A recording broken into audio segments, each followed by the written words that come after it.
Okay. And in the end, she looked at me and went, and then walked away. So we're not starting with a joke.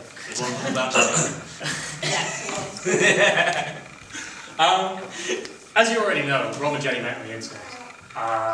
Now, these days, it's kind of acceptable to meet on the internet. It's something that happens all the time. Recent studies suggest that in the next 5 years, 30% of all marriages carried out in the States will be between two people who met online. Back in the day, though, because the internet was in its infancy, the internet was deemed to be this kind of weird subculture thing, where there would be, newspaper articles about warning you of the dangers of the internet. And then you always hear the stories about these weird British men who would lurk in chat rooms, preying on naive foreign teenage girls,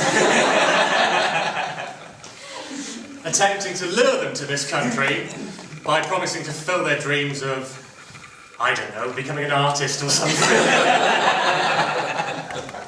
Simply not true. If you've never met Rob, because it's not difficult to see why Jenny would have fallen head over heels in love with Rob. He's a lovely man. He's charming. He's funny. He's intelligent. He's a kind and gentle soul. He's possibly the nicest guy I've ever met. He would do once you become his friend, he would do anything for you. But he does have oddities. For example, if you've never met Rob, if you've never met him before, ever, and you have a 10-minute conversation with Rob, he will tell you 3 things about himself, without fail, within those 10 minutes, 3 things. The first thing would be that Rob grew up without television. Now, where I come from, if you grew up without television, it meant that your father got made redundant during the Thatcher years. Or as we like to refer to it, the Troubles. In Rob's case, though, that's not fair, because Rob had quite the culturally enlightened upbringing, I suppose you would call it. If you ask him about it now, he speaks about it with he kind of gets misty-eyed about it. And he'll talk about how he used to spend his days reading all the greats, the literature of Dickens, the poetry of Shelley, the stage plays of William Shakespeare, the Adventures of Paddington Bear, all the classics. And he would also he then goes on to explain how he would go down to the club for a couple of games of whiff-laff, but for solving petty crimes with his pet schnauzer, Steve. The second thing that Rob will tell you is that he was once on tour with a male voice choir through America.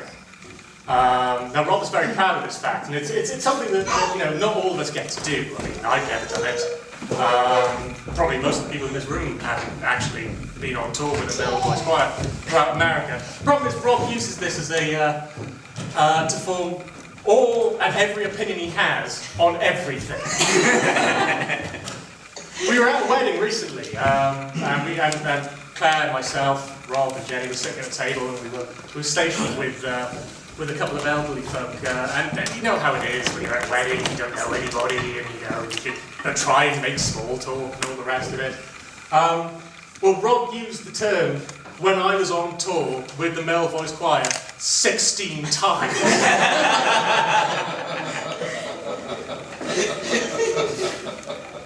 He didn't stop. He was like a Terminator. If of course Terminator's role is to go around telling everybody what they want on tour with a male voice choir. The third thing that Rob will inevitably tell you is that he's a writer. And he's a damn good one as well. He won't tell you he's a damn good one, but he is. He's a fantastic, wonderful writer. And I think it's kind of... ironic isn't the word. Marvellous. That what we have today is nothing more than a real-life fairy tale. We have two people who are separated by land and oceans and seas and those as well. And yet they found each other. Two people who were made for each other, to the point where they even have the same haircut.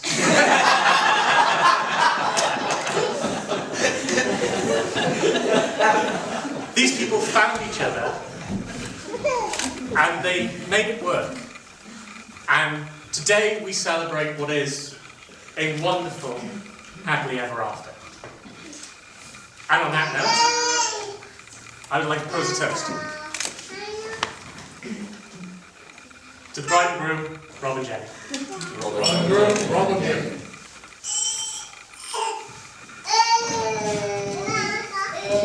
I'm done.